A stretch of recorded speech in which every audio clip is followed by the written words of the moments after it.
İsmail'in güya Şeyx Heydərin oğlu olmaması, bu heç bir mənbədə belə bir şey yox.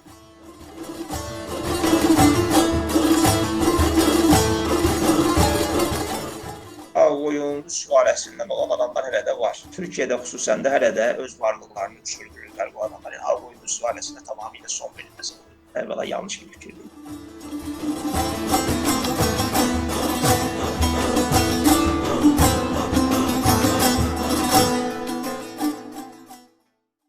Hər vaxtınız xeyir, hörmətli izləyicilər. Tarix Asan İzahda kanalında xoş gördük. Bu günləri mən Samir Bəşirli və Tarix Asan İzahda kanalında sizi yeni bir rubrika ilə salamlayıram. Rubrikamızın adı Alternativ Tarix adlanacaq və bu rubrika üzrə bizim ilk qonağımız tarixçi alim, Səfəvişünas, Kastamonu Universitetinin tarix bölümünün professoru, tarix üzrə fəlsəfə doktoru Namiq Musallıdır. Namiq mənim, xoş gördük sizi. Xoş gördük Samir bəy. Mən özüm sizlə bir dəfə görüşəndə də demişdim, mən sizin fanatınızam həqiqətən də, sizin bu elmi yanaşmanız.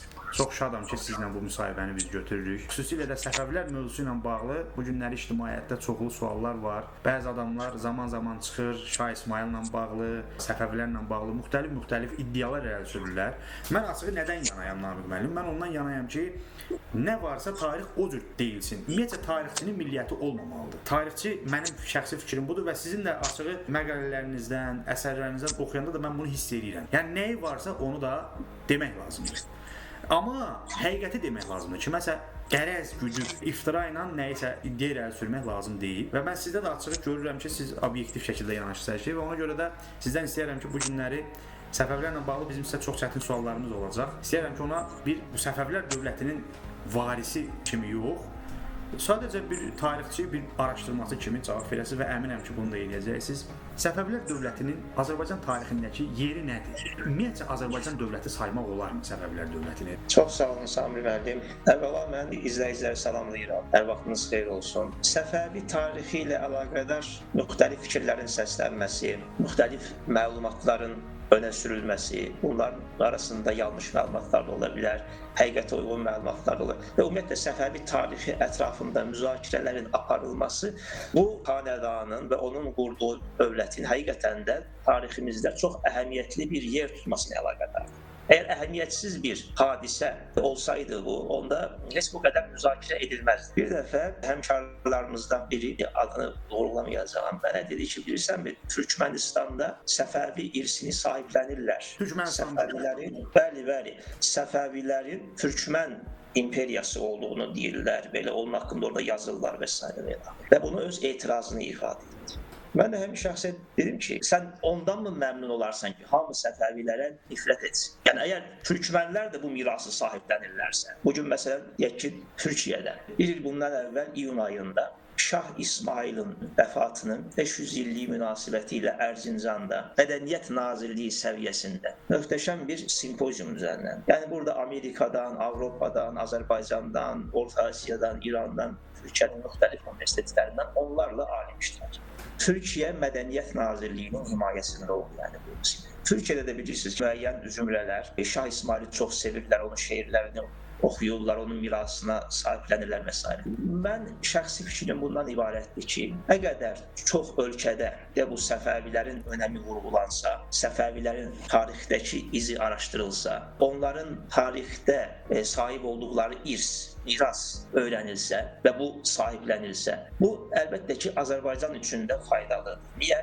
Çünki Səfəvi imperiyası yarandığı vaxtdan etibarən Səfəvilərin mərkəzi Azərbaycan. Şah İsmail Xətai öz şeirlərini Azərbaycan türkçəsində hazırlayıb və bunu bu şəkildə də ifadə edir. Səfəvi sarayında Azərbaycan türkçəsi ümumiyyətlə dövlətin yarandığı andan etibarən sübutuna varındığı qədər ən önəmli dil olub. Həm də orduda, silahlı qüvvələrdə eyni zamanda. Və bu o dövrün mənbələrində də təbii ki, əks olunur. Yəni məsələn, Azərbaycan səltənəti sözü o dövrün əksər mənbələrində var. Xüsusən də Şah İsmailin hakimiyyət illərindən söz açılarkən mənbələrin əksəriyyəti Azərbaycan səltənət nə deməkdir?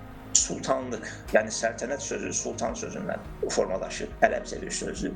Azərbaycan səltənəti nə deməkdir? Azərbaycan dövləti anlamındadır və o dövrün də mənbələrində bu cür ifadələr var.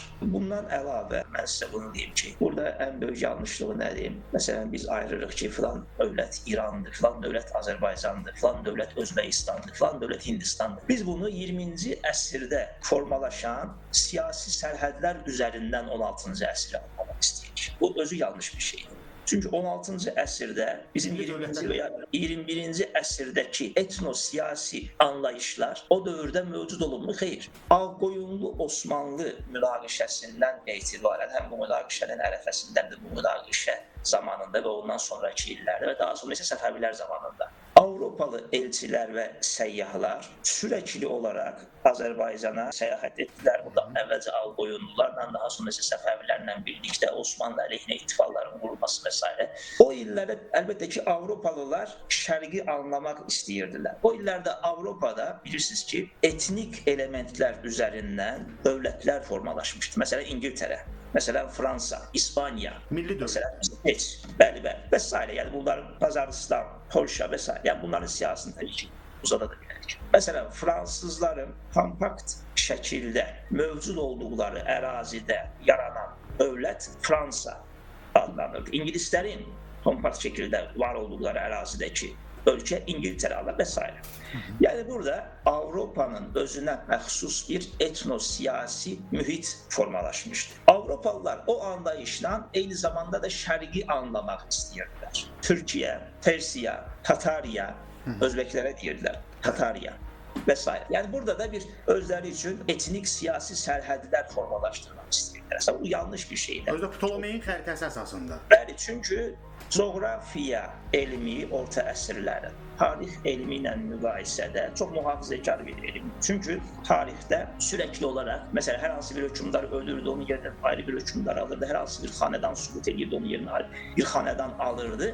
Tarixə münasibət müxtəlif zamanlar içində fərqlənirdi. Yəni bir-birindən fərqlilik ərz edir. Coğrafiya elmi haqqında eyni şey deyə bilərikmi? Xeyr. Məsələn, müəyyən şəhərlər var, bir çay axı, dağ var və s. Bu yüzillər boyunca eyni şəkildə varlığını sürdürür. O yüzdən də orta əsrlərdə Rənesans mədəniyyəti illərində şərqə səyahət edən Avropalılar, əlbəttə ki, bunlar özlərini antik mədəniyyətin varisləri sayırdılar və antik mədəniyyətin mirasını da yenidən ihya eləmək istəyirdilər. Bu anlamda da antik zamanlarda var olan, məsələn, şərqdə Suriyə sözü unudulmuşdur müsəlman aləmində. Şam. Amma bəli, Şam deyilirdi ora. Amma məsələn, Avropalılar gəldilər bura Suriya, nə bilim Persiya, nə bilim Armeniyada eyni şəkildə məsələn. Albaniyada hətta 17-ci əsrin xəritəsində Bəli, Albaniya sözündən istifadə edirlər. Məsələn, 17-ci əsrdə məsələn Jean Chardin Azərbaycana səyahət edir. Bir yerdə, bir-iki yerdə Azərbaycan sözünə yer verir, amma daha çox Midiya sözündən istifadə. Halbuki o dövrdə Azərbaycan əhalisindən soruşsaydınız Midiyanın nə olduğu haqqında heç bir məlumatları yoxdur. Birinci addım baxın oradan oldu bu yanlış anlaşılmalar. Amma şərqdə hansı cür bir siyasi mühit vardı? Şərqdə xanədan hakimiyyətləri, Teymurilər, Şeybanilər, Ağqoyunlular, Səfəvilər, Osmanlılar və s. Çünki şərqdə artıq Abbasilərin zəiflədikləri zamanlardan etibarən, əlbəttə ki, Səlcuqlulardan əvvəlki türk xanədanları da var, amma əsas etibarilə Səlcuqlulardan etibarən nə olur? İslam dünyasının böyük bir hissəsində hakimiyyət türk mənşəli xanədanların əlində olur. Ərəblərin var olduqları ərazidə bir ərəb xanədanı, bir ərəb dövləti olsaydı, onun bəlkə də adı Ərəbistan olacaqdı. Bəlkə də farslar öz ərazilərində bir dövlət inşa etmiş olsaydılar, oranı bəlkə də Farsistan adlandırarlar və s. Etnik ünsür, element Avropada olduğu kimi nə olardı? Ölkələrin, dövlətlərin formalaşması ilə nəticələnərdi. Amma şərqdə belə bir proses olmur. Əvvəlcə İslam dünyasında 11-ci əsrə qədər əsas etibarilə ərəb mənşəli xanədanlar iqtidarda olurlar. Hətta bizim Şirvanşahlar da əslində ərəb mənşəli xanədanlar. Ancaq 11-ci əsrdən etibarən türk xanədanları İslam dünyasının böyük hissəsinə hökm edirlər. Yəni burada bir etnik əsas üzərində formalaşan bir dövlət olmadığı üçün etnik adlarda dövlətlərin adına şamil edilmir əsas etibarilə. Türkiyə sözündən məmlüklər istifadə ediblər bir zamanlar. Bu da epizodik bir şeydir. Dövlətin və ya imperiyanın adından ziyadə onun taxtının olduğu yer anlamıdır. Məsələn, Azərbaycan səltənəti, taxtgahı Azərbaycan. Azərbaycan taxtının olduğu yer. Avropalılarda metropoliya deyilən bir anlayış vardı. Məsələn, bir imperiya olur. Onun mərkəzi. Amma imperiyanın bir də mərkəzi vilayəti olur. Bax, taxtgah ifadəsi Səfəvi mənbələrində və digər o dövrün Osmanlı mənbələrində və s. əslində o illərdəki metropoliyanı ifadə edir. Taxtgah Azərbaycan əslində Azərbaycanın ilk zamanlarda bu imperiyanın metropoliyası olduğunu bizə ifadə edir. Amma təbii ki, Səfəvi imperiyası və onun mirası sadəcə bir tək etnik elementə şamil edilə bilməsinə baxımdan mən bunu deyirəm. 200 ildən artıq hökm sürən bir xanədandan biz söz edirik və bunun zamanında yaranmış olan ədəbiyyat var, memarlıq var, incəsənət var və s. yəni. Eyni zamanda da siyasi fəaliyyətlərdə, məsələn biz bilirik ki, mülki bürokratiyada, hələ nəinki Səfəvilər dövründə, ondan əvvəlki türk xanədanları dövründə, Qaraqoyunlu dövründə olsun, Ağqoyunlu dövründə olsun, Elxanilər dövründə olsun, daha sonra Səlcuqilər zamanında olsun, Əznəvilər zamanında olsun, İranlı mülki məmurlar da rol oynayıblar. Bunlar təbii ki, ikinci dərəcəli rol oynayıblar, amma bunları da yəni... Ona görə də biz deyə bilərik ki, bu dövlət əslində həm İranın, məsələn deyək, həm də bizim ortaq dövlətimizdir. İranın, baxın, tarixindən Səfəvi mirasını silmək mümkündürmü? Xeyr. Yəni, belə bir şey mümkün deyil əlbəttə ki. Mən məsələn İranı nəzərə tuturam. Yəni, İran dedikdə, indi birazdan ona mən özüm sözüm. Yəni, bugün mövcud olan, indiki başa düşdüyümüz İran. Mən onu nəzərə tuturam. Yəni, onunla bizim əslində ortaq dövlətimiz sayıla bilər. Yəni, onlar da tam deyə bilərlər ki, bəli, bu bizim dövlətimizdir. Zaten mən bildiyimə görə İranda hətta o dövrdən olan sənətlər də qüvvədədir. Yəni, mülki sənətlərdən söhbət gedir. Mən elə eşitmişdim. Bunun özü də göstərir. Eyni zamanda biz də deyə bilərik. Çünki o dövləti quran ünsürlər bizim xalqın nümayəndələri olub və sizin də dediyiniz təbii ki, burada aparıcı element, yəni burada təkcə mən Şah Abbasın islahatlarından öncəki vəziyyəti demirəm. Şah Abbasın islahatlarından sonra da, hətta ondan sonraki illərdə Nadir Şah Əfşarın zamanında da, Qacarların zamanında da hətta Azərbaycan türklərinə aid bütün bu sıraladığımız dövlətlərdə əsas hərbi siyasi hakimiyyət Azərbaycan türklərinin əlində olub. Hətta mən sizə bir söz deyim də, məsələn, Səlcuqlarla Səfəviləri müqayisə etsək, Səfəvilərdə türklərin oynadığı rol Səlcuq imperiyasında, yəni mən o ilk illər əzələ tutmam, ümumiyyətlə Səlcuq imperiyasında türklərin oynadığı roldan qat-qat çox olur. Yəni bunu biz %100 əminliklə deyə bilərik. Əznəvilərlə də əlaqədar eyni şey deyə bilərik. Səfəvilər bu anlamda özlərindən əvvəl Azərbaycanda, İranda və ətraf məmləkətlərdə hökm sürən türk xanədanları ilə bunları müqayisə etsək əgər, burada Səfəvilər zamanında türk elementinin daha açıq aydın bir şəkildə üstün olduğuna işarə.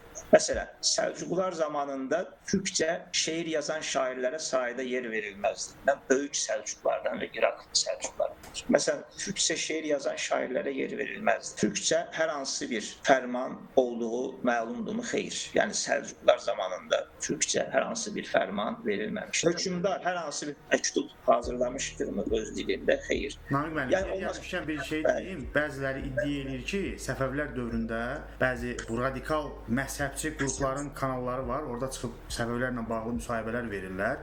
Orada bəziləri iddia edir ki, Səfəvilərin bir dənə də olsun türkcə fərmanı yoxdur. Bununla bağlı ilə yeri gəlmişəm, o sualı da verim, zaten verəcəkdim o sualı.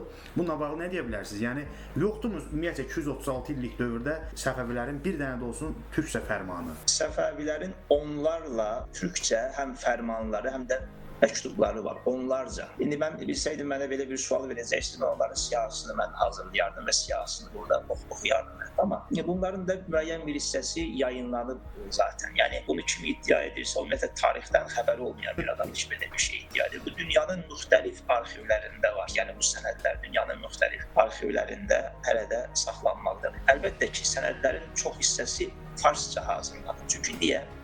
Dediyim kimi bu Səlcuqlardan etibarən formalaşan bir ənənə idi. Avropadakı Latın dili olduğu kimi. Bəli, bunu Xarəzmşahlar da eyni zamanda sürdürüblər, daha sonra Elxanilər də, daha sonraki xanədanlar da, Qaraqoyunlular da, Ağqoyunlular da, Teymurilər də və s. Hətta Babürlülər, yəni Azərbaycanda Avropa tarixçiliyinin təsiri ilə böyük oğullar deyə adlandırılır. Türkiyə tarixçiliyində Babürlülər deyə o xanədan adlandırılır. Amma əslində onlar özlərini Teymurilər xanədanı hesab edirlər ki, həqiqətdə də elədir, yəni fərqli bir xanədan qurulmamışdır. Hindistan Teymuriləri şəklində də onları ifadə edənlər var. Necə məsələn Səlcuqilər ayrılır deyək ki, Suriya Səlcuqları, Anadolu Səlcuqları, İraq Səlcuqları. Bu da elə bir xüsusiyyətlə Hindistan Teymuriləri kimi bir ad da var. Hər nəysə onlar belə Hindistanda hökm sürməklərinə rəğmən daha çox fars dilindən istifadə ediblər. Farsça yazan şairləri himayə ediblər və hətta farsça yazan şairlər Səfəvi dövlətinin üzərinə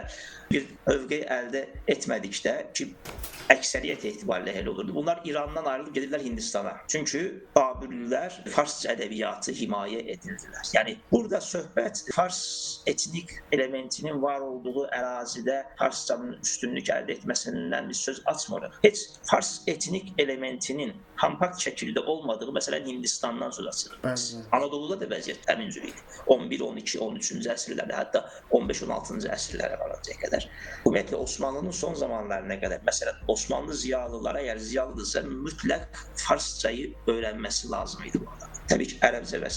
Yəni Səfəvilərdə də əlbəttə ki, sənədlərin çox hissəsi farsça hazırlanır. Amma Səfəvilərin özündən əvvəlki türk xanədanlarından fərqi nə idi? Səfəvilər bəli, farsça sənəd hazırlayırdı, amma türkcədə bir xeyli Səfəvi dövründən qalan sənədlər var. Bunlar həm, məsələn, Venesiya arxivlərində var. Əhməd Quliyev adlı bir həmkarımız var. Azərbaycanın Səfəvişünas alimlərindəndir. İtalyancada çox yüksək səviyyədə bir ingiliscədə və s. İllərlə səhv eləmirəmsə 2020-23-cü illər arasında bu adam İtaliyada universitetdə işləyib və orada da arxivlərdə araşdırmalar aparıb. Türkcə bir xeyli də sənəd ortaya çıxarıb onu Səfəvilərdən. İran arxivlərində var. Daha sonra Avropanın müxtəlif arxivlərində var. İstanbulda var. Osmanlı arxivlərində Səfəvilərə türkcə sənədlər var. Rusiyanın arxivlərində var. Növbəti sualım bununla bağlı olacaq ki, Namiq müəllim, Səfəvi xanədanının mənşəyi ilə bağlı bir sıra iddialar var. Ümumiyyətlə tarixşünaslıqda bu iddia təzə deyil. Dediyim o radikal məzhəbçi qrupun Telegram kanalında və bu müxtəlif sosial media kanallarında belə iddialar zaman-zaman səsləndirilir. Amma bu yəni onların təzə iddiaları deyil, bu çoxdandan var bu iddialar. Hələ 1921-ci ildə Azəri dili haqqında kitab çıxarmış Əhməd Kəsrəvi də bununla bağlı iddia irəli sürüb. 26-cı ildə, 1926-cı ildə. 1926-cı Azəri Zaban əsəri. Orada Səfəvi dövlətinin Kürd mənşəli olduğu iddia olunur və bir sıra alimlər də bunu farsçaya iddia edir. Hətta Talış mənşəli olduğunu deyənlər də var. İddia edirlər ki, Səfəvi xanədanından genetik analizlər götürülüb və s. və güya Talışlara yaxın çıxıb nə olub? Bugünkü nümayəndələrindən söhbət gedir. Mənim sizə sualım budur. Səfəvilərin kökü nə mənşəlidir və bununla bağlı hansı dəlillər var? Buyurun. Əvvəla mən sizə onu deyim ki, bir xanədanın hansı mənşəli olması tarixçilik anlamında heç bir məna ifadə etmir. Məsələn, Avropada bir zamanlar Frank imperiyası oldu. Franklar özləri Alman mənşəli bir tayfa ittifaqı idilər, düzdür. Amma daha sonra nə oldu? Bu imperiyanın ayrılmasından 3 dənə fərqli bir ölkə ortaya çıxdı Avropanın siyasət səhnəsindən. İtaliya, Fransa və Almaniya. Hətta elə oldu ki, Franklar, Alman mənşəli Frank tayfa ittifaqının adı Fransaya verildi. Yəni bir ölkə kimi Fransaya verildi. Bugün fransızlar bundan narahat olurlarmı?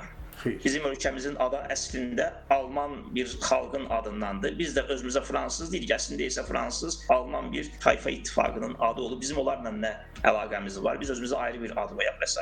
Bu çox absurd bir şeydir. Bugün Avropa tarixşünaslığını biz araşdıranda nəyə şahid oluruq? Almanlardan çox fransızlar Frank imperiyasının mirasını sahiblənirlər. Halbuki Franklar Alman olublar. Bunu mən nə üçün bu cür ifadə edirəm? Yəni ilk söyləmək istədiyim şey nədir? Səfəvilərin və yaxud da hər hansı bir xanədanın 100 illər əvvəl ömür sürmüş əcdadlarının hansı mənşəli olmasının, o xanədanın, o dövlətin, o imperiyanın yürütdüyü siyasətinə heç bir əlaqəsi yox. Yəni bunu deyək ki, müəyyənləşdirməyin də bir mənasının da olduğunu mən tarixçi kimi rahatlıqla deyə. Bunun heç bir mənası olmayan bir şeydir. Heç bir mənası olmayan bir şey. Təbii ki, tarixi mənbələrdə çox belə deyək də bununla əlaqədar faktlar yer alır. Faktları nədən ibarət? Səfəvi sülaləsi, bu sülalənin hakimiyyəti zamanında yazılan bu salnamələr və digər əsərlər. Bu əsərlərin həmən-həmən hamısında Səfəvi xanədanının mənşəyi ilə əlaqədar 2 dənə mühüm fakt öne sürülür. Bunlardan birincisi nədir? Səfəvi xanədanının seyid olduğu öne sürülür. Seyidlik soy ağaclarına da bunların yer verilir mənbələrin əksəriyyətində. Amma eyni zamanda elə həmin mənbələrdə Səfəvi xanədanı Türk xanədanı olaraq anlatılır. Yəni bunların Türk xanədanı olduğu xüsusilə vurğulanır. Xüsusən də bunların əcdadlarının, xüsusən də Şeyx Səfiyyəddin Ərdəbilinin Türk olduğu xüsusilə vurğulanır. Məsələn, mən sizə deyə bilərəm ki, Şah İsmail zamanında yazılmış olan Səfəvilərin ilk salnaməsi olan, Səfəvilərin hakimiyyəti dövrünün ilk salnaməsi olan Fütuhat-ı Şahi. Onu yazan salnaməsi özü İbrahim Əmini. İbrahim Əmini Xorasanın Herat şəhərindən idi. Məsələn, İbrahim Əmini bu dediyim kimi həm seyidlik şəcərəsinə yer verir, həm də bu xanədanın Türk olduğunu xüsusilə vurğuluyur. İndi mən sizə sual verirəm. Vurğulamasaydı olmazdı. Yəni olardı yəni. Amma xüsusilə bunu da vurğuluyur. Məsələn, Şeyx Səfiyyəddin Ərdəbilinin Türk olduğunu xüsusilə vurğuluyur. Və ondan sonraki indi zamanımız azdır deyə digər salnaməsilərin adlarını bir-bir. Buyurun. Məsələ bu vacibdir bizim üçün Namiq müəllim. Məsələ bu vacibdir. Deyirlər ki, Saffat Safanın orada 2 iddia var. Saffat Safa İbn Bəzzaz tərəfindən yazılan əsərin orijinalında güya Səfəvilərin Türk olması ilə bağlı bir cümlə belə yoxdur. Kürd olması qeyd olunur. İkincisi isə budur ki, həmin əsərlərdə Səfəvi dövründən bu tərəfə o əsərlərin güya üzləri köçürülərkən hamısı saxtalaşdırılıb, ora seyidlik əlavə olunub və türk olmaları əlavə olunub. Yəni bax məhz bu üstə davam edək. Buna nə deyə bilərsiniz? Yəni mən az əvvəl dediyim ki, məsələn Şeyx Hüseyn Zahidi var. Bu Şeyx Zahidin soyundan gələn bir adam. Türk olduğunu vurğuluyur Səfəvilərin. Eyni zamanda da seyidlik şəcərəsinə yer. İskəndər bəy Münşi Səfəvilərin ən önəmli müəllifidir. Bu da eyni zamanda həm seyidlik şəcərəsinə yer verir, həm də türk olduqlarını xüsusilə vurğuluyur. Eyni zamanda şairlər də var. Məsələn, Səfəvilərin sarayında fəaliyyətdə olan şairlər də eyni zamanda bu xanədanın Türk olduğunu vurğulayan şairlər var. İndi Saffat Safa ilə əlaqədar mənə sual verildi. Saffat Safa Səfəvilərin hakimiyyətindən əvvəl yazılmış olan bir əsərdir. Bunu yazanlar kimdir? İbn Bəzzaz Ərdəbilidir. İbn Bəzzaz Ərdəbili Şeyx Səfiyyəddin Ərdəbilinin oğlu Şeyx Sədrəddinin ətrafında olan adamlardan Saffat Safa özü. Yəni 1200-1300 səhifədən ibarət çox həcmli bir əsərdir. Bu əsərin də müxtəlif nüsxələri gəlib zamanımıza qədər. Bunlar əlbəttə ki, alimlər tərəfindən araşdırılır, nəşr edilir və s. Bu nüsxələrin böyük əksəriyyəti, yəni bunların deyək ki, kopyaları hal-hazırda məndə var. Və mən də bunlarla əlaqədar zaman-zaman simpoziumlarda məruz eləmişəm, məqalələrim yayınlanır və s. Bu əlyazmaların hamısında, xüsusilə mən baxın, Səfəvilərin Türk olduğu vurğulanır. Öyle sizə deyim, bir yerdə yox, 2 yerdə yox, dəfələrlə, ən az deyək ki, 6 fərqli səhifədə. Türk dili, Türkçənci. Xüsusi bir şey. Yəni burada bu qədər çox vurğulanmasının səbəbi eyni zamanda Səfəvilərin Türk olmasına dair bir əminliklə əlaqədar olan bir şey. O ki, qaldı Kürd söhbəti. Bunu önə sürən adamlar elə bilirlər ki, bunlar nəysə heç kəsin bilmədiyi bir şey ortaya çıxarır. 100 il əvvəl Kəsrəvi bunu ilk dəfə ortaya atan şəxs olub. Ondan sonra da müəyyən şəxslər bunu müxtəlif şəkillərdə ifadə ediblər və s. O dövrdə İranda Türklərin 1000 illik hakimiyyətindən sonra bir İranlılıq kimliyinə malik bir yeni dövlət inşa edilmək istənirdi. Bunun üçün də İran tarixində Türk izlərinin azaldılması və ya bunun əhəmiyyətsizləşdirilməsi yönündə bəzi addımlar atılır. Təbii ki, siyasi bir hadisə idi. Ona görə də dedilər ki, Səfəviləri Türk xanədanı şəklində bizim izah etməmiz bu yeni yürüdülən siyasətlə uyğunlaşmır. Heç olmasa bunların Kürd olduqlarını iddia edək və ən azından belə bir şübhənin olduğunu ortaya qoyulur. Kəsrəvi əslində bu barədə zamanla fikri dəyişir onun. Daha sonraki əsərlərində bunların Azəri Fars mənşəli olduğu, Azəri dediyim o İrandakı o Fars mənşəli Azəridən söhbət edir. Bunların Azəri olduğu, Kürdlük fikrinin daha sonra ortaya çıxdığı falan filan kimi bəzi şeylər də ortaya atır. Daha sonra Şeyx Səfiyyəddin Ərdəbillə bağlı bir əsər hazırlayır o. Orada bu məsələləri ətraflı şəkildə izah etmək istəyir. Amma daha sonra digər bəzi müəlliflər də bu fikirləri verir. Amma mən sizə bir söz deyim ki, Avropanın, ümumiyyətlə dünyada belə deyək də öz adı ilə bilinən bir çox alimlər, Petrushevski olsun, Krımski olsun, Arpold olsun və s. digər alimlər, David Ayalon olsun və s. bunlar Səfəvilərin türk mənşəli olduğunu öz araşdırmaları nəticəsində müəyyənləşdiriblər, ifadə ediblər. Azərbaycan alimlərindən Mirzə Abbaslı var. Mirzə Abbaslının 2 dənə bu barədə məqaləsi var. Biri rusca yayınlanıb, digər isə türkcə yayınlanıb. Türkcə yayınlanan forması hardasa bir 50 səhifəlik məqalədir. Orada Səfəvi müxtəlif əl yazma nüsxələri araşdırılır və s. Orada Səfəvilərin türk olduqlarını vurğulayan faktlar hamısı sistemləşdirilir. Oqtay müəllim, Allah rəhmət eləsin, mənim də elmi rəhbərim olub, belə məni Səfəvi araşdırmalarına yönləndirən şəxs. Firuz Şah 11-ci əsrdə ömür sürmüş bir adam. Biz 11-ci əsrdəki hadisələri və yaxud da ki, ifadələri araşdıranda 11-ci əsrdə bu ifadə hansı mənada istifadə olunurdursa onu anlamağımız lazımdır. 21-ci əsrdə yox. 20-ci əsrdə, 21-ci əsrdə bəlkə də bu ifadələr fərqli şəkillərdə söylənə bilər, fərqli mənalar ifadə edə bilər, amma 11-ci əsrdə də eyni mənanı ifadə edir. Müəyyən istilahların, müəyyən ifadələrin anlamının zaman içində fərqliləşməsi, daha sonraki bu son əsrlərdə müəyyən şəxslər və ya müəyyən zümrələr, müəyyən və ya etnik unsurlar bunlar fərqli mənalarda siyasi məqsədlərlə istifadə edirlər. Məsələn, antik zamanda var olan Armeniyanın bu Hay xalqı ilə heç bir əlaqəsi yox. Bu ayrı bir söhbətin mövzusudur, amma indiki Hay xalqı, yəni ermənilər, antik Armeniyanın elə indiki ermənilərə aid olur. Halbuki əlaqəsi yox. Eyni zamanda da Kürd ifadəsi, bəlkə Sasanilər zamanından etibarən Kürd ifadəsi Sasani imperiyası içində İrani etnik ünsur olan, baxın bunu da deyirəm, İrani etnik ünsur olan, eyni zamanda heyvandarlıqla məşğul olan, oturaq olmayan, əhalini ifadə etmək üçün istifadə olunan bir ifadə idi. Xüsusən də vergilərin alınmasında və s. Yəni bu etnik bir anlam ifadə etmirdi.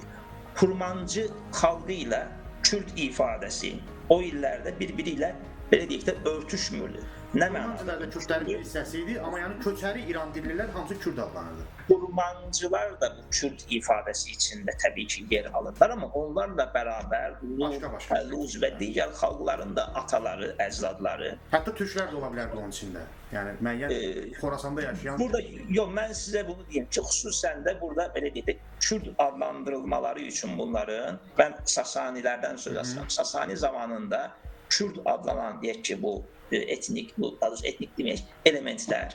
Burada həm bunların malik olduqları təsərrüfat sahəsi, bunların sahib olduqları həyat forması və eyni zamanda da İrani etnik qruplar olması. Yəni Fars xalqından fərqlənən, amma İrani etnik.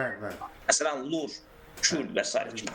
Daha sonra Ərəb xilafəti də eyni zamanda İranı, Azərbaycanı və digər bu Sasani imperiyası içindəki ölkələri işğal etdikdən sonra onlar da bu ifadədən istifadə etdilər. Məsələn, mən sizə bir deyim, Əlazurinin Fütuhul Buldan adlı əsəri var. Fatih Buldan. Bəli. Fütuhul Buldan, bəli. İslamiyyətin ilk zamanlarında ərəblərin digər ölkələri hansı şəkildə fəth etdiklərini izah edən bir əsərdir. Orada Azərbaycanın fəthindən söz açarkən, mən onu qeyd edəcəkdim, siz dediniz, bəli. Ərdəbil ətrafında, Muğan Ovasında, Sağalanın ətəklərində Kürdlərin olduğundan söz açır. Amma bu Kürdlərin bugünkü etnik, bizim bildiyimiz Kürdlərlə heç bir əlaqəsi yox. Bunlar sadəcə Ərdəbil ətrafında, Savalan ətəklərində, Muğan Ovasında olan ateşpərəst, zərdüşti, inanca malik, heyvandarlıqla məşğul olan, köçəri həyat sürən, məsələn, isti havalarda Savalanın ətəklərində heyvanlarını otaran, soyuq havalarda Muğan Ovasına enib orada həyatlarını sürən İrani etnik ünsürləri ifadə etmək üçün istifadə edilən bir ifadə idi. Sovet İttifaqı zamanında, istərsələr Avropanın müxtəlif ölkələrində aparılan araşdırmaların nəticəsində məlum. Yəni bu hamının bildiyi bir şeydir. Bunu hələ Vladimir Minorski bunu izah edib və ölkə izah edib ki, Avropada Kürt araşdırmalarının ən önəmli simalarından vs. Bunlar İslamiyyətin ilk zamanlarındakı Kürt ifadəsinin sadəcə qurbancıları ifadə etmədiyini, əski o Sasani imperiyası içindəki o az əvvəl dediyim xüsusiyyətlərə sahib digər zümrələrin hamısını içinə aldığını ifadə edirlər. Və bir maraqlı faktı da mən sizə deyim, Saffətüs-Səfa Firuz Şah haqqında nə yazır? Deyir ki, heyvandarlıqla məşğul idi. İlin filan vaxtında filan ərazilərdə olurdu, filan vaxtında filan ərazi, çox sayda heyvan sürüləri var idi. Yəni bunun Kürdi adlandırılması, onun həyat şəkli ilə əlaqədar olan bir şey. Etnik mənşəyi ilə bunun heç bir əlaqəsi yox. Amma biz 11-ci əsrdə axı Sasani terminləri bunu da biraz izah verək. Yəni 11-ci istifadə edilib. Baxın, ərəblərə nə üçün lazım idi bu ifadədən istifadə etmək? Əhalidən vergi aldıqları vaxt hansı zümrədən nə qədər vergi alacaqdır? Yəni, oturaq əhalidən alınan vergi ayrı idi, deyək ki, köçərlilərdən alınan vergi ayrı idi, sənətkardan alınan vergi ayrı idi və s. Yəni bu mənada kateqoriyaların formalaşdırılması lazım idi. Tamam, 11-ci əsrdə axı siz əlbəttə ki, ərəb hakimiyyəti olmadığı üçün, amma olmadığını biz haqlısınız, amma o ənənə hələ də öz varlığını sürdürürdü. Eyni şeyi Səlahəddin Əyyubi haqqında da biz söyləməliyik. Bunların deyək ki, o şəkildə adlandırılması etnik bir anlam ifadə etmir. Ümumiyyətlə, o dövrdə İslam aləmində insanların ümumiyyətlə etnik ifadələrlə ifadə edilməsi ümumiyyətlə tamamilə anlamsız bir şey idi. Yəni, heç kəsin də ağlına belə gəlmir. Bunun yerində, məsəl üçün, nə deyirlər? Əl-Şafi, məsələn, müxtəlif o nisbələrini sayırdı, hansı şəhərdəndir və s. Ən axırdan Məssəvini məsələn ifadə etmək üçün, məsələn, Əl-Şafi, Əl-Maliki və s. kimi ifadələr, xüsusən də alimlərdən falan söz etdikləri var. Amma belə bir etnik bir ayrımcılıq, yəni o illərdə xüsusi bir kimisə etnik mənşəyinin önə sürülməsi, vurğulanması və s. yəni bu cür xüsusən də Firuz Şah kimi adamların və s. Yəni buna ehtiyac hiss olunmurdu və o dövrdəki də o ifadələr, yenə deyirəm, Kürdi ifadəsi, yəni ərəblərdə baxın, bədəvi ifadəsi var. Bədəvi nə deməkdir? Oturaq olmayan, heyvandarlıqla məşğul olan və s. ərəb. Və bunun da İran, Azərbaycan və o köhnə Sasani ərazilərindəki qarşılığı nə idi? Kürd idi. Yox, onu mən soruşmuram. Mən nəyi soruşmaq istəyirəm? O zaman mən bayaq sual verəndə ki, bu Kürd ifadəsi türklərə də aid idimi? Dediniz ki, yox, Sasani dövründə. 11-ci əsrdə bəs necə?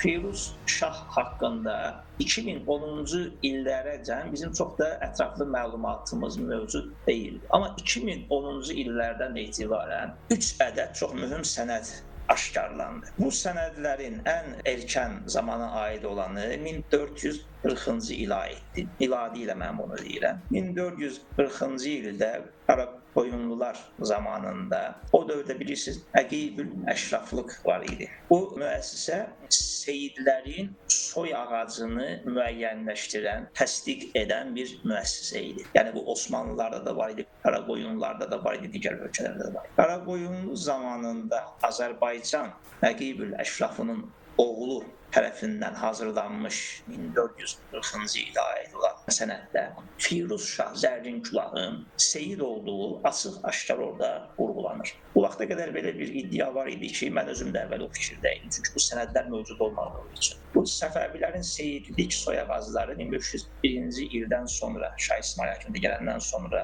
hazırlanıb və s.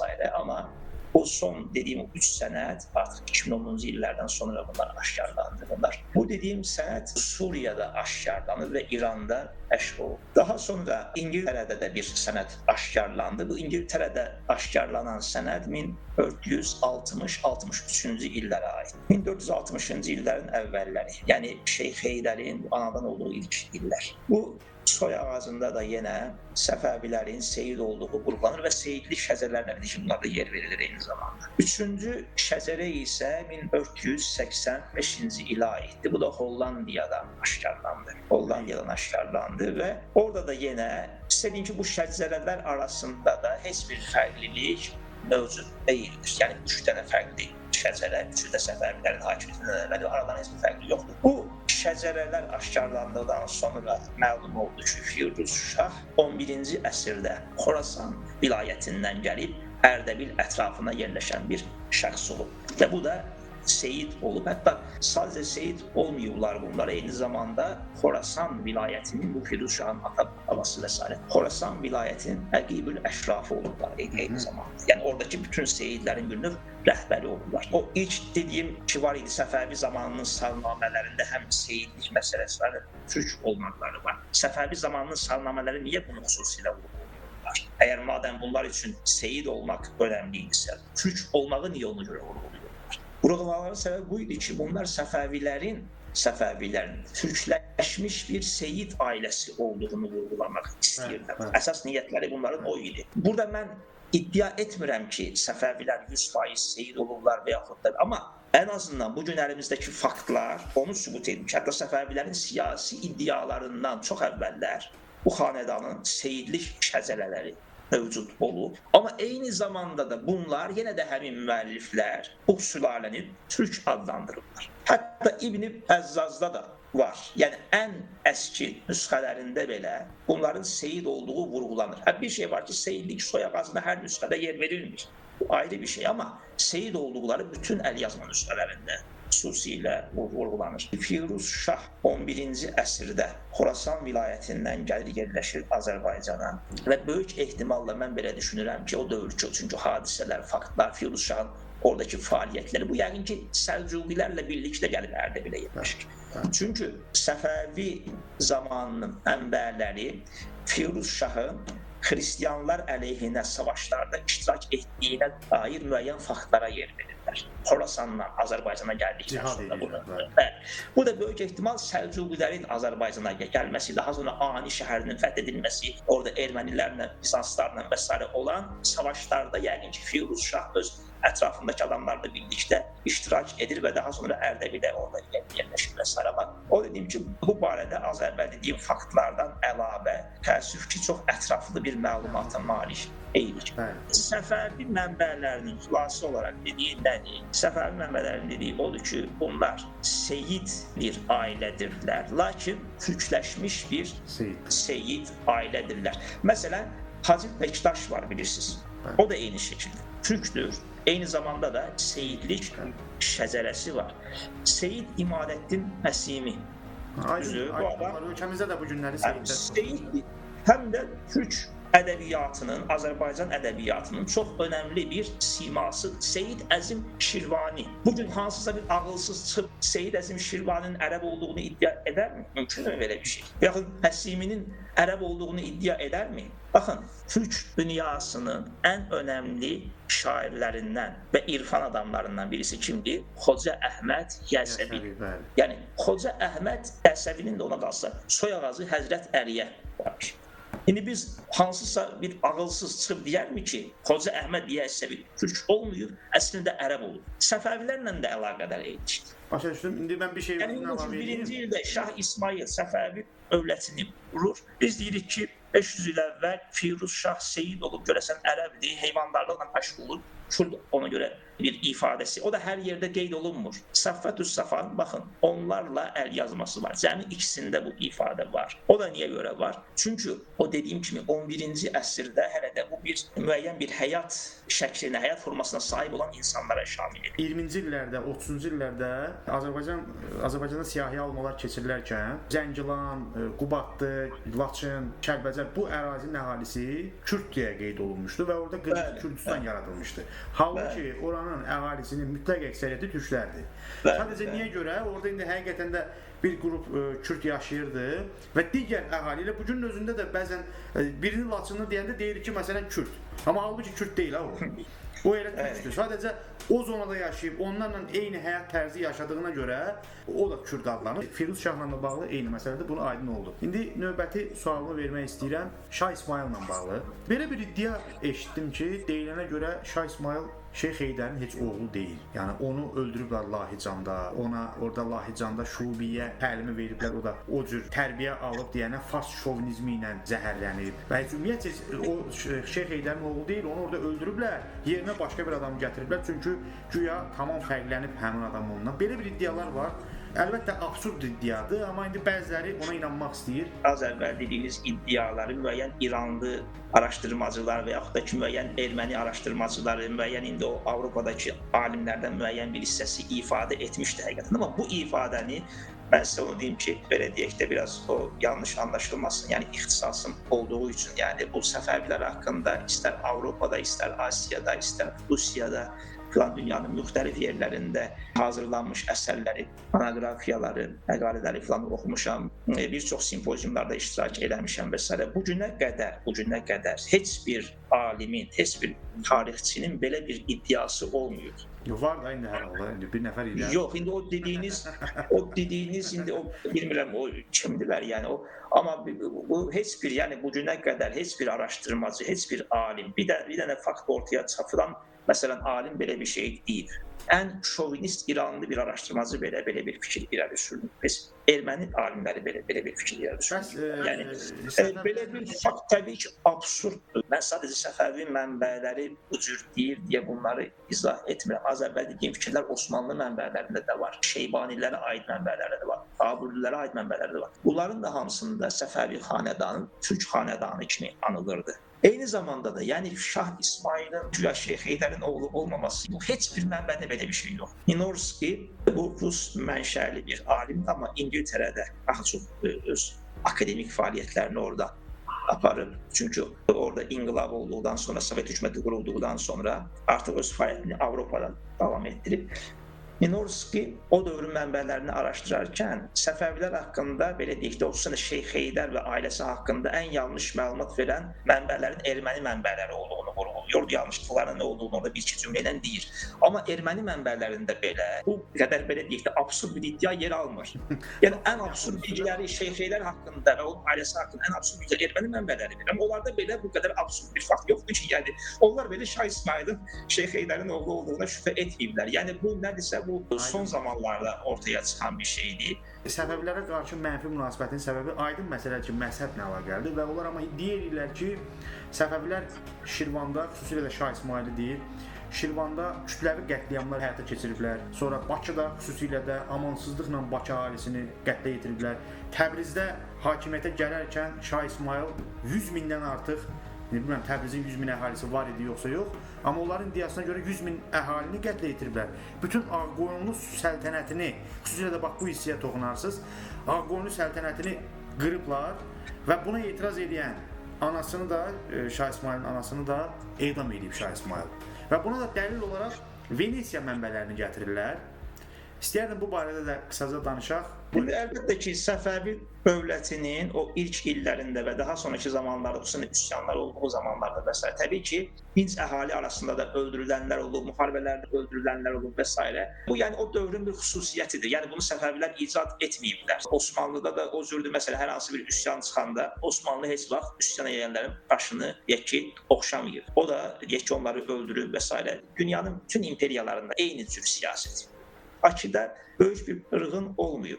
Bakıda nə olub? Səfəvi ordusu şəhərə daxil olduğu anda Bakı şəhərinin əyan əşrəfi Quranlarla əllərində Şah İsmailin önünə çıxıb və əfv edilmələrini istəyiblər və Şah İsmail də o andaca müharibəni dayandırıb orada. Yəni o vaxta qədər təbii ki, şəhərin müdafiəsi vaxtında ölənlər olub falan, amma Bakı şəhərinə Səfəvi ordusu daxil olduqdan sonra ilk anda şəhərin əyan əşrəfi əllərində Quranlarla birlikdə Şah İsmaildən əfv edilmələrini istəyirlər və orada müharibə sonlanır. Amma təbii ki, Şirvanın digər yerlərində, xüsusən də müqavimətin olduğu yerlərində ki, o müqavimət edən şəxslər öldürülür və hətta İranın müəyyən yerlərinin yenə də işğal edilməsi zamanı, hətta bunu Səfəvi mənbələrdə etiraf edirlər. Sadəcə müqavimət edənlər yox, hətta bəzi yerlərdə müqavimət etməyənlər də sırf o şəhər müqavimət edib deyə orada o şəhərə ordu daxil olduqdan sonra orada dinc əhali arasında da öldürülənlər olub. Bəli, orta əsrlərdir. Yəni bu yenə deyirəm, yəni bu yanlış anlaşılmaların çoxusu yenə deyirəm 21-ci əsrin zehniyyəti ilə biz fikirləşdiyimiz üçün biz o zamanı anlamağımız bizim mümkün olmur. Halbuki 16-cı əsrin şəraiti tamamilə fərqli idi. O şəraiti anlayıb, onu o cür araşdırmaq, o cür anlamaq lazımdır. Təbriz şəhərində də yenə eyni zamanda o dövrki mənbələrində bu rəqəm təbii ki, şişirdilmiş də ola bilər. 300 min əhalisinin olduğunu vurğulayırlar. Bunun 1/3-nin şiə, 2/3-nin isə sünni olub. Bəzi mənbələrdə 200-300 min əhalisi var idi deyir. Bunun 1/3 şiə idi, 2/2-si sünni idi və s. Təbriz şəhərində Şah İsmayıl xutbə oxutmaqdan əvvəl əmr vermişdi ki, etiraz edən olursa öldürülsün. Bu həqiqətən də var. Amma iş orasındadır ki, etiraz edən olmadı. O demək deyil ki, yəni bu əhalinin hamısı bundan məmnun oldu, sevindi. Sadəcə görmüşlər ki, xutbə oxudulan məscidin həyətinin ətrafını Səfəvi əsgərləri əllərində silah mühasirəyə aldılar və şah belə bir hökm verir. Kim buna etiraz edə bilər? Zorla orada belə bir xutbə oxuduldu. Lakin əhalinin də buna xüsusi bir etiraz etdiyi haqqında mənbələrdə heç bir fakt qeyd olunmur. O ki, qaldı Venesiya mənbələri. Venesiya mənbələrini yazan adamlar, ümumiyyətlə mən sizə deyim ki, həmin vaxtı Azərbaycanda olmayıb. Bu adamlar haqqında mən sizə deyim ki, Venesiyanın çox zəngin arxivləri var. Yəni çox təəssüf ki, Səfəvi arxivi günümüzə o şəkildə gəlib çıxmayıb. Bunun ayrı müxtəlif səbəbləri var, onu izah etmək. Bu adamların heç biri 1501-ci ildə artıq sağ olmayıblar. Bəs ondan necə məlumat veriblər? Məlumatı iş orası onlar verməyiblər. Onların ölümündən çox sonralar müəyyən şəxslər, Damuzio adında xüsusən də bir şəxs olub, Katerino Zenonun həvəsi sonra var. Yenə də onun adı da Katerino Zenon 1550-ci illərdə Ulu babasının əsərini yayımlayır və s. Amma orada sonra Avropalı və İtaliyalı xüsusən də oxucuları maraqlandırmaq üçün Səfəvilər haqqında da məlumatlar bunlar əlavə ediblər. Bu məlumatların da böyük əksəriyyəti belə deyək də o şayiələr, oradan-buradan əldə edilən, xüsusən Osmanlı üzərindən əldə edilən məlumatlarla zənginləşdirərək, biraz da belə dramatik bir fon ilə bunlara yer verilib. Dövlətə üsyan edən və yaxud da itaat etməyən və yaxud da ki, etiraz edən yeki adamlar, əhalinin müəyyən bir zümrəsi, təbii ki, bunlar askı altına alınıb. Bunların bir hissəsi Azərbaycandan və İrandan ayrılıb, bilirsiniz, Orta Asiyaya, bilirsiniz, Anadoluya gəlib və s. Belə Osmanlılara sığınıblar, gedib Şeybani xanədanına sığınanlar olub və s. Və eyni zamanda edam edilənlər, öldürülənlər də olub. Həm Azərbaycanda, həm də İranın müxtəlif yerlərində, şəhərlərində və s. Burada sadəcə əzhəbi bir siyasət izlənmir. Baxın, Şah İsmayıl İranı öz hakimiyyətinə alarkən, mən Ağqoyunluları belə deyək də ayırıram. O Sultan Muradla vuruşması ayrı. Sultan Muradı məğlub etdikdən sonra İranda açın bütün o müəlliflərin hazırladıkları əsərləri oxuyun. Hamısında bu dediyim faktlar orada yer alır. İranın Səfəvi hakimiyyətinin altına alınmasına mane olan 3 dənə mühüm qüvvə olub. Biri Azan-Aran, birisi Doğristan, diğeri ise Xuzistan hakimləri. Bunların hər üçü, heç biri sünni olmayıb, əvvəla onu deyək. Bunların hər üçü şiə və ya şiə yönümlü. Ulat-ı şiə hətta o Xuzistan hakimləri, Muşaşailər və s. Məsələn, Azandaran hakimləri bildiyimiz şiə idilər. Böyle Seyid idilər. Çarkiya və onun ailəsi səhv etməmsə. Yox, onlar Səfəvilərin tərəfində dururdular. Mən dediyim bu Əmir Hüseyin. Tamam. Əmir Hüseynin ailəsi. Onlar özləri də Seyid idilər və 12 imam şiəsi idilər. Şah İsmailin əleyhinə ən sərt müqavimət aparan adamlar onlar oldu. Hətta Səfəvi mənbələr yazılır. Azandaranın Səfəvi hakimiyyəti altına alınması zamanı 30 min insan öldürüldü. İstər antik zaman olsun, istər orta əsrlər, istər 16-cı əsr, istər 20-ci əsr olsun. Din heç vaxt siyasəti müəyyənləşdirmir. O müəyyən bəzi istisnalar xaricində. Din həmişə siyasətdə bir alət olur. Mən bunu tarixçi olaraq söyləmirəm. Eyni zamanda yəni yanlış anlaşılmasın deyirəm bunu. Mən inanclı bir insanım, amma bunu anlayıram yəni. Oxuduğum vaxt tarixi mən bunu anlayıram. Din həmişə siyasətdə bir alət olur. Din yəni heç vaxt siyasətin məqsədi olmuyor. Həmişə siyasətdə bir vasitə olur. Xalqı idarə etmək üçün dindən istifadə olunub, üsyan etmək üçün dindən istifadə olunub. Məsələn, bu gün xalqdan səs almaq üçün dindən istifadə olunur müəyyən yerlərdə. Bu heç vaxt məqsəd olmuyor. Yəni Şah İsmailin də zamanında İran əhalisinin əksəriyyəti olurdu, sünni olduğu halda Şah İsmailin önündə ən böyük əngəl olan qüvvələr məhz şiə və ya şiə yönümlü qüvvələr.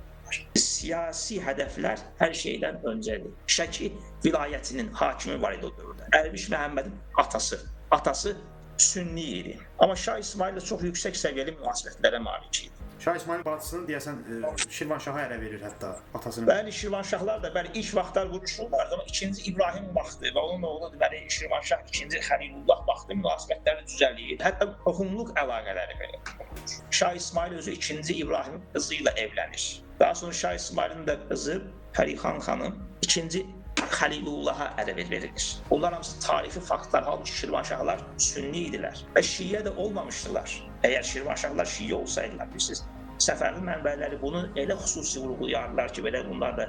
Amma Şirvanşahlar həmişə o sünni əsl. Amma buna rəğmən siyasi mənada dövlətin mənafeylərinə uyğun idisə, bunlarla münasibətdə saxlanılırdı. Hətta çox yüksək səviyyədə dostluq münasibətləri də və s. Məsələn, Şah İsmail Həsən bəy ilə birlikdə Ov ərazisini bilirsiniz, ölümündən əvvəl gedir orada düzəlmir və s. Yəni Şah İsmail üçün onun sünni və ya şii olması əhəmiyyət ifadə etmir. İstəsək məsələn, onu məsələn öldürərdi, düz deyil. Ora ayrı bir adam təbiət, yəni onun şiə ol məsələn. Şah İsmail əlbəttə ki, öz ideologiyasını yerləşdirmək vacib idi. O ayrı uzun bir söhbətdir. Niyə görə? Çünki siyasi səbəblərdən bu lazım idi bu. Artıq dövlət qurulduqdan sonra Şah İsmail burada kimin şiə, kimin sünni olması Şah İsmail o qədər də maraqlı deyildi. Burada Şah İsmail üçün önəmli olan nə idi? Şah İsmail önəmli olan o idi ki, mənə itaət edir, yoxsa etmir. İtaət etmirsə, kim olursa olsun, hətta Süleyman Mirzə, Şeyx Heydərin oğlu Süleyman Mirzə 1513-cü ilin sonunda Şah İsmailin əleyhinə Ərdəbildə üsyan qaldırır. Bəli. Onların anası ayrı idi Şah İsmaillə. Onlar ayrı-ayrı analar, amma hər ikisinin atası Şeyx Heydər idi və Süleyman Mirzə 1513-cü ilin sonlarında Ərdəbildə üsyan qaldırır. Təbriz üzərinə yürüyür. Orada Şah İsmail Şeybanilərlə vuruşur Xorasanda. Amma sonunda öldürülür. Kim olursa olsun, qohumu belə olsa, dövlətə qarşı çıxırsa, o təbii ki, nə edirdi? Elə. Bu Osmanlılarda da eyni cür idi. Osmanlılarda da eyni şəkildə. Bəli, Osmanlılarda da eyni şəkildə idi. Deməli, Ağqoyunlu sülaləsinin soyunun qurudulduğu iddiası var. Bir də ki, Aləmşah bəyimin Şah İsmail tərəfindən edam olunduğu iddiası var, belə bir iddia var. Onu deyim ki, Ağqoyunlu sülaləsindən olan adamlar hələ də var. Türkiyədə xüsusən də hələ də öz varlıqlarını sürdürürlər bu adamlar. Yəni Ağqoyunlu sülaləsinə tamamilə son verilməsi bu əvvəla yanlış bir fikirdir. İkincisi isə Aləmşah bəyimlə əlaqədar. Aləmşah bəyimin 1501-ci ildə Təbrizdə güya Şah İsmailin əmri ilə edam edilməsi haqqındakı məsələ tamamilə uydurmadır. Aləmşah bəyim Hicri 929-cu ildə, miladi 1522-23-cü illərdə vəfat edib öz əcəli ilə. Məzarı da Ərdəbildədir və hətta Şah İsmail zamanındakı hadisələrin də içində yer alır. Və bu da o dövrün mənbələrində də bu barədə məlumatlar var. Şah İsmail iqtidarına yüksələndən sonra ögey anasını öldürür. Deməli, öldürmə səbəbini Venesiya mənbələri ki, orada zaten ögey anasını öldürdüyü qeyd olunur. İtalyancada ana madre olaraq yazılır. Ögey ana isə matrigna. 16-cı əsrə aid olan orijinal versiyada Matrigna olaraq, yəni ögey ana olaraq Şah İsmailin ögey anasını öldürdüyü vurğulanır, adre olaraq vurğulanmır. Yəni ögey anasını niyə görə öldürür? Venesiyalı müəllif bunu bu cür izah edir ki, həmin qadın Şeyx Heydərin öldürülməsindən sonra ki, bilirsiniz ki, Şeyx Heydəri Şirvanşahlarla Ağqoyunluların birləşmiş ordusu öldürür. Hətta belə deyək də Ağqoyunlular öldürürlər. Yəni onun sırf öldürülməsi epizodu Ağqoyunlularla əlaqədar olur. Şeyx Heydərin öldürülməsindən sonra bu qadın deməli Şeyx Heydəri öldürən, onun öldürülməsində iştirak edən Ağqoyunlu əmirlərindən biri ilə evlənir. Şah İsmail də bunu təbii ki, uşaq vaxtlarından etibarən beynində bir xəyanət kimi, yəni bunun hafizəsində qalır və daha sonra iqtidara gələndən sonra ilk işlərindən biri həmin qadının öldürülməsi olur. Mən əlbəttə ki, yəni bu Şah İsmailin fəaliyyətlərinin haqlı olduğunu söyləmək üçün bunları anlatmam, amma yəni fakt odur ki, yəni ögey anasını öldürür. Aləmşah bəyim isə daha sonraki illərdə də həyatını sürdürür və dediyim kimi Ərdəbildə vəfat edib 522 və ya 23-cü ildə. Belə bir iddia var ki, Şah İsmail güya ki, öz bütün düşmənlərinin qəbirlərini açdırıb, nə bilim, qəbirləri yandırıb, nəsə belə, xüsusən də Şirvanşahlarla bağlı. Amma mən açığı İçəri şəhərdə onların qəbirləri var. Bilmirəm indi o qəbirlər boşdur, yoxsa nədir? Bununla bağlı nə deyə bilərsiniz Namiq müəllim? Sovet arxeoloqları Şirvanşahlar sarayı ərazisində arxeoloji araşdırmalar aparırlar. Və orada məlum olub ki, Şirvanşahlar və onların ailələrinin məzarlarındakı o insan qalıqları hələ də oradadır. Ona görə də onların yandırılması və s. haqqında da məlumat nəzürdür. Tarix araşdırmalarında belə bir xüsusiyyət var da, məsələn, salnamələrdəki faktlar arxeoloji artefaktlarla uyğundurmu? Bəli. Bunlar bir-birini inkar edirmi, etmirmi və s. Numizmatik materiallar var məsələn. Bu uzun bir söhbətdir, amma fakt odur ki, bu adamların əgər sümüyü oradadırsa, belə deyək ki, sadə dildə izah edəcək olsa, bu adamların sümüyü əgər oradadırsa, deməli yandırılması haqqında fikir deməli tamamilə absurd. Amma bu yandırılması haqqında fikir haradan ortaya çıxıb, mən bunu da sizə deyim. Deməli, bunu önə sürən elə Səfəvi zamanının salnaməçiləridir. İlk salnaməçilərdən birisi də Həbib-üs-Siyər adlı əsərin müəllifi olan Yasəddin Xandəmir olmuşdur. Şah İsmailin son ilində, hətta 1524-cü ilin yanvar ayında əsərini tamamladı. Yəni Şah İsmailin ölümündən bir neçə ay əvvəl. Orada belə bir ifadə işlədir. Deyir ki, Şah İsmail Şirvanı aldıqdan, Bakı şəhərini fəth etdikdən sonra deyir, Şirvan şahların əzardakı sümüklərinə od vurdu deyir. Bunu məcazi mənada əslində ifadə edir. İndi də vardı, məsələn, sanki filan kəsə od vurdu deyir. Od qoyursa, bəli. O demək deyir, getdi ona od vurdu. Yəni bu şərq dünyasında var, yəni bu cür məcazi anlamlar, amma Avropa oxucusu onu anlamır. Bəli. Avropalı oxucu bunu hərfi mənada anlayır. Bəli. Digər məsələn iddialar da var. Deyək ki, çiğ ət yeyirlər deyək. Bəli, bax onu soruşacaqdım sizdən. Çiğ ət yemək. Xüsusilə də bu Ağqoyunlu sülaləsində olan bir nəfər adı yadımdan çıxıb, bu İranın mərkəzində vilayət hakimi idi, deyir, kabab çəkib yedilər. Xüsusilə mən Murad bəy deyirsiniz. Murad bəy deyirsiniz. Yəni bu birisi necədir? Məsələn, çiğ yeyərəm. Bax bu ifadə də deyək ki, yenə də qarşısında meydan oxumaq anlamında məsələn, Səfəvi əsgərləri o qədər şücaətli idilər ki, düşməni çiğ yeyirdilər. Görürsünüz məni? Yenə də bunu Avropalı hərfi mənada. İndi məsələn siz bu kəlməni çevirin ingilis dilinə, orada təbii ki, heç bir məcazi məna axtarmayacaq Avropalı oxucu, düzdür? Amma şərq dünyasında bu cür ifadələr var. Od vurdu, nə bilim, çiğ yeyərəm məsələn, səni məsələn deyir. Öz üstünlüyünü məsələn orada ifadə etmək istəyirsən. Amma burada ikinci bir şey də var. İslamdan əvvəlki inanclarımızda, bu daha sonra Moğollarda da uzun müddət öz varlığını sürdürür eyni inanclar. İslam öncəsində ortaq həyat şəraitinə malik idilər, eyni mühitdə, hətta soy mənşələri də deyək ki, eyni olan xalqlardır bunlar və s.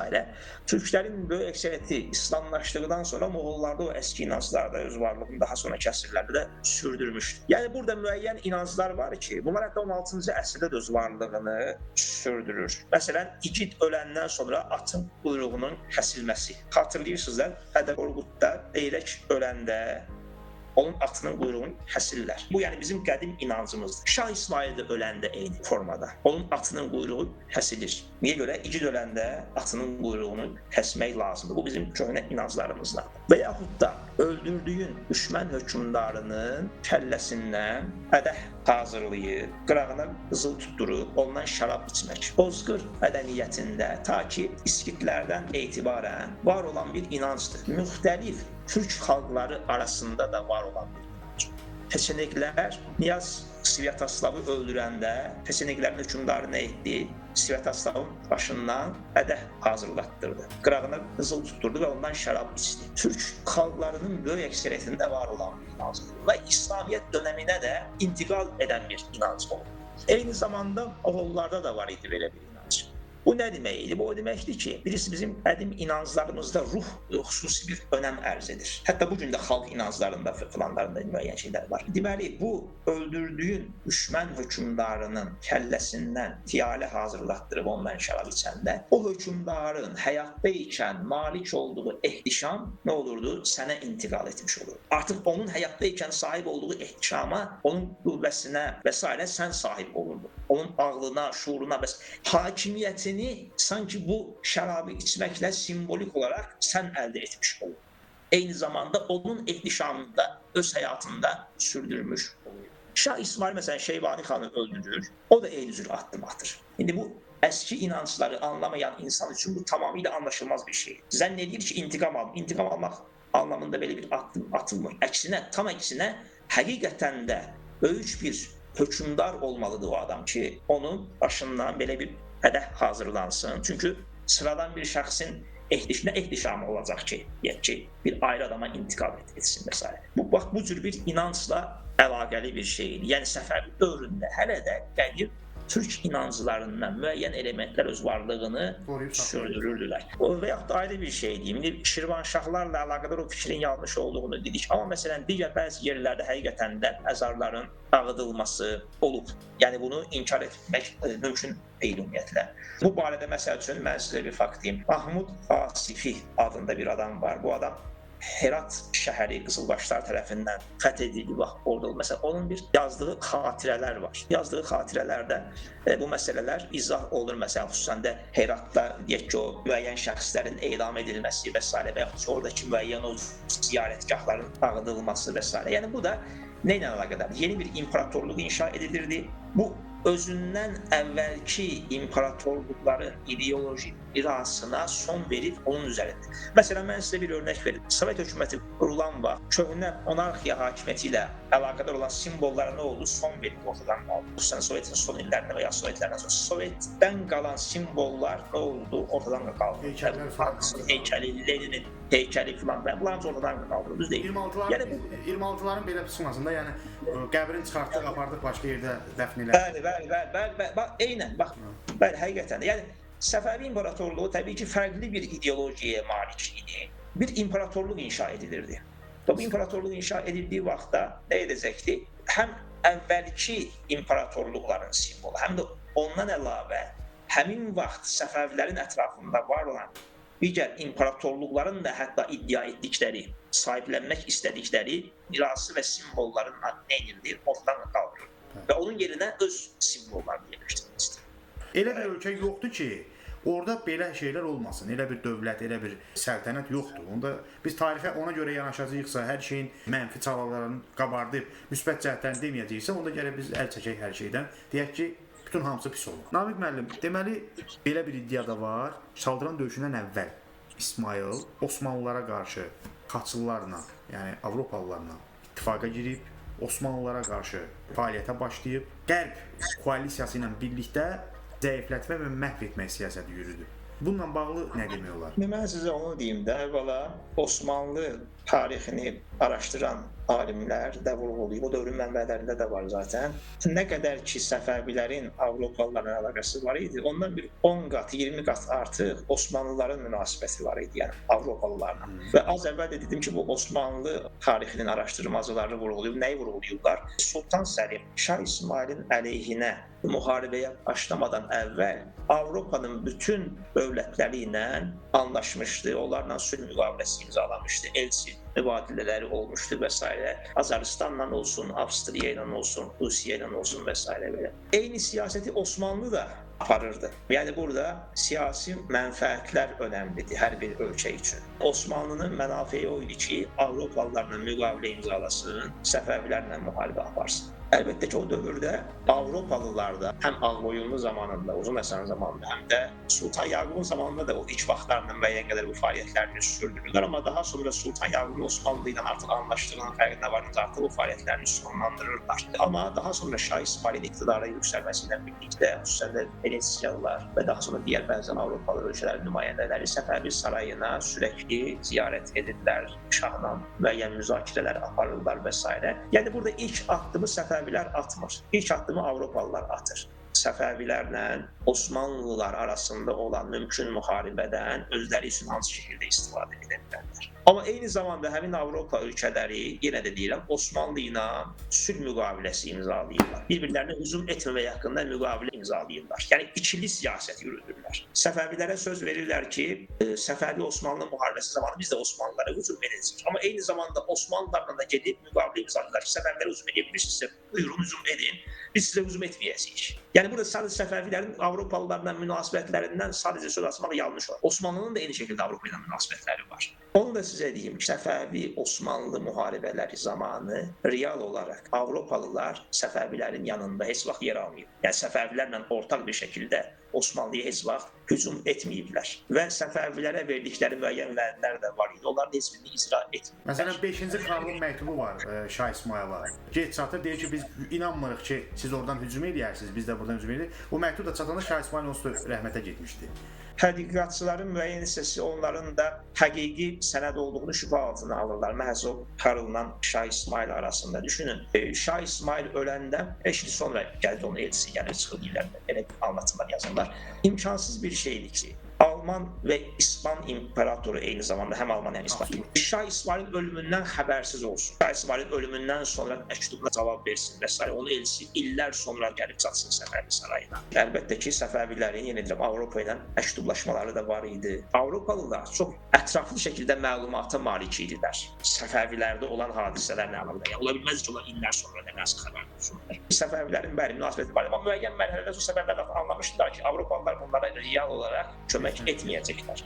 Amma sadəcə niyə görə bəs bu əlaqələr sürdürülürdü? Bu əlaqələr əslində siyasi səbəblərdən daha çox iqtisadi səbəblərdən sürdürülürdü. Səfəvilərin Avropa ilə iqtisadi münasibətləri inkişaf etdirməyə ehtiyacı var idi. Mən sizə bir fakt deyim. Bilavər Əzimli var idi bizim həmkarımız. Allah rəhmət eləsin. Onun hazırladığı elə namizədlik işi sırf bu məsələyə həsr olunmuşdu. Yəni Səfəvilərin Avropa ilə iqtisadi münasibətləri. Bax, həmin o iqtisadi münasibətlər idi ki, bu Avropalıların saxta vədlər vermələrinə rəğmən Səfəvilər onlarla münasibətləri sürdürürdülər. Çünki iqtisadi əlaqəyə ehtiyacları var idi. Təkmilat-ül Əxbarın tərcüməsində oxumuşam ki, Şah Təhmasib o vaxt 1520-ci illərdə təxminən 20-ci 30-cu illərdə Firəng elçilərdə orada belə yazır. Yeri gəlmişkən bunu da qeyd edeyim, tamaşaçılarımız bilsin yəni ki, necə ki Avropa mənbələri Şərq ölkələrini Ptolemeyin dövründən qalan adlarla adlandırırdı. O cür də Şərq Avropanı 11-ci 12-ci əsrdən qalma adlarla adlandırırdı. Məsələn, Avropanın əksəriyyəti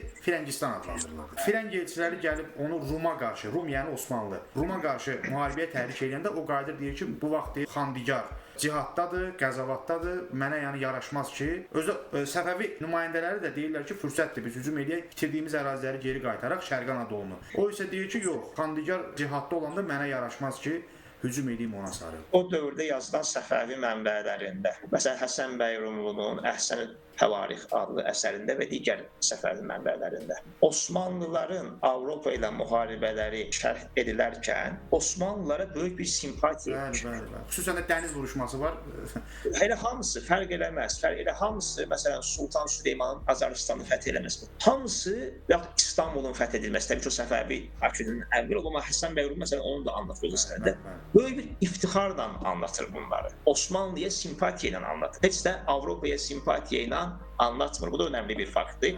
Və bu müəlliflər də təbii ki, Səfəvi sarayından maaş alan müəlliflər idilər. Hökmdarın siyasətinə zidd, orada təbii ki, ifadələrə Avropa ilə münasibətlərdə Osmanlı ilə münasibət təbii ki, bunların yer vermələri mümkün deyil. Olan hadisələr, faktlar təbii ki, yer ala bilərdi, amma siyasi münasibət ayrı cür ola bilərdi. Düzdür, məsələn, deyək ki, Osmanlıya simpatiya ilə bu məsələlər şərh olunmazdı. Əgər Səfəvilərin Avropa ilə belə bir ittifaqı Osmanlı əleyhinə mövcud olsaydı əgər, Səfəvi saray müəllifi Avropanın əslində Osmanlı ilə müharibəsində Avropanın yanında olması lazım. Səfəvi müəllifləri böyük bir simpatiya ilə, böyük bir iftixarla anlatırlar Osmanlının Avropa dövlətləri üzərindəki müzəffər fəaliyyətlərini, orada yürütdükləri fəth siyasətlərini və s. Yenə deyirəm, Səfəvilərin Avropa ilə müəyyən münasibətləri var idi və bu münasibətlərin də əsas səbəbi iqtisadi amil idi. Amma Səfəvilər müəyyən bir mərhələdən sonra Avropalıların bu siyasətinin bir saxtakarlıq olduğunu anlamışdılar. Bir də son sualımı da deyim, Namiq müəllim. Çaldıran vuruşmasında belə bir fakt qeyd olunur ki, Şah İsmail güya döyüş meydanında üzr öz həyat yoldaşını tərk edib, qaçıb gedib İsfahana. Hətta eşidir ki, oradan Səlim də gəlib Təbrizi tutur, bu çörəzada çıxmır, mağaralarda gizlənir. Yəni belə bir iddialar irəli sürülür. Eşiləndə ki, güya Səlim Təbrizi tərk elədi, getdi, ondan sonra gəlir təzədən Təbrizdə öz taxtına. Bəlkə də sual yarana bilər ki, niyə görə məsəl üçün də mən Avropalı müəlliflərə daha çox istinad edirəm. Çünki Avropalı müəlliflər bu məsələdə neytraldılar. Mən ona görə daha çox onu. Mən hansı Azərbaycan aliminin adını burada söylesəm, bəlkə də fikirləşərlər ki, bu Azərbaycan alimidirsə, yəqin ki, bəli, Səfəvilərin tərəfini tutur və s. belə. Roger Savory adlı bir İngiliz alim var. Özü sırf Səfəvi-şünas bir alim idi. Çox sayıda əsərləri var, məqalələri var, anagrafiyası var və s. Yəni Səfəvi araşdırmacıları arasında Qərb aləmində, Avropada xüsusən ən önəmli araşdırmacılardandır. Hətta mən gəlib bəlkə də ən önəmli araşdırmacı. Roger Savory'nin Hacılı xanım adlı bir məqaləsi var. O məqalədə Roger Savory həm Osmanlı mənbələrini araşdırır, həm Səfəvi mənbələrini, həm Avropa mənbələrini və s. Hacılı xanımın əsir edilmədiyi nəticəsinə varır.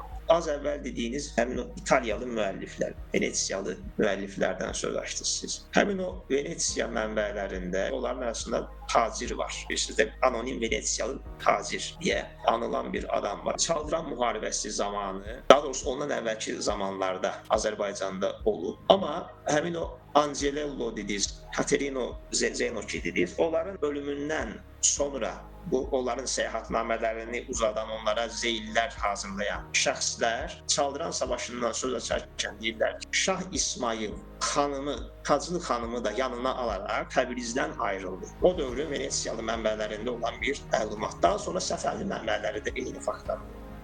Səfəvi mənbələri də Taclı xanımın Çaldıran savaşında şəxsən iştirak etdiyi və oradan sağ-salamat ayrılıb yenidən şahın yanına gəldiyini xüsusi olaraq vurğulayır.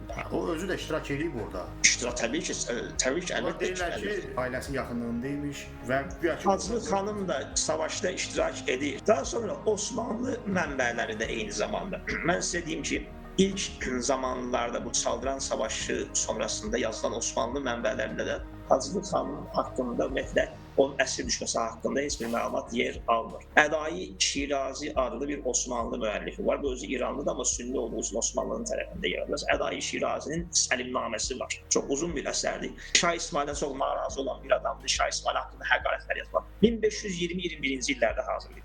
Bir kəlmə belə Taclı xanımın əsir düşməsi və yaxud da Aləmşah bəyimin öldürülməsi haqqında heç bir məlumat vermir. İlk dövr mənbələrdir. Hardandır bu məlumatlar? Bu məlumatları ortaya atan 16-cı əsrin son illərində, baxın, bu hadisədən uzun illər sonra, 16-cı əsrin son illərində əslən İsfahanlı olan, yenə də İranlı sünni bir ailədəndir özü, Xoca Saadəddin Əfəndi. Osmanlıda yüksək vəzifələr tutan bir adam olub, hətta bir müddət Osmanlıda Şeyxülislamlıq məqamında belə yüksəlib. Xoca Saadəddin ilk dəfə, o da 100% vurğulamır ki, Taclı xanım əsir düşüb. O deyir ki, bu arada iki dənə məlumat var. Bir məlumata görə döyüşdən xilas olub, oradan ayrılır. Bir məlumata görə isə ola bilsin, deyirlər, əsir düşüb. Bax, belə bir şayə şəklində beləmiş. Amma 17-ci əsr Osmanlı müəllifləri artıq bunu, artıq sanki həqiqətən də real bir hadisə kimi oxuculara izah ediblər, anlatılır. O dövrdə Səfəvilərlə Osmanlılar arasında ideoloji, eyni zamanda psixoloji bir savaşda var idi və Osmanlı müəllifləri Şah İsmailin anasını öldürülməsi, daha sonra arvadının əsir düşməsi filan kimi belə şayələr uydurmaqla, eyni zamanda Səfəvilər bu şayələrlə bir növ sıxışdırırdılar, onları hörmətdən salmaq istəyirlər. 16-cı əsrin sonlarında uyurulmuş olan bir şey. İndi belə bir şey də var ki, Taclı xanım əsir düşüb güya, daha sonra Nəsir Paşazadəyə öz qızıllarını verib güya, Nəsir Paşazadə də bunu artıq əsirlikdən buraxıb. Yəni bu tamamilə absurd bir iddiadır. Birincisi, həmin müəlliflər iddia edirlər ki, Taclı xanım əlində qılınc vuruşurdu. Əlində qılınc vuruşan bir xanımın üstündə qızıl, nə bilim, cəvahirət neyinir. İkincisi də ki, Sultan Səlim bilirsiniz də zalim bir hökmdar oldu. Bəli, Yavuz deyirlər. Bəli, bu fakt əgər mənbələrdə əksini tapırsa, bunu hamı bilir. Belə bir adamın sağ qalması mümkün idimi yəni? Şahın həyat yoldaşını əsir sonra qızıllarını alıb buraxıb.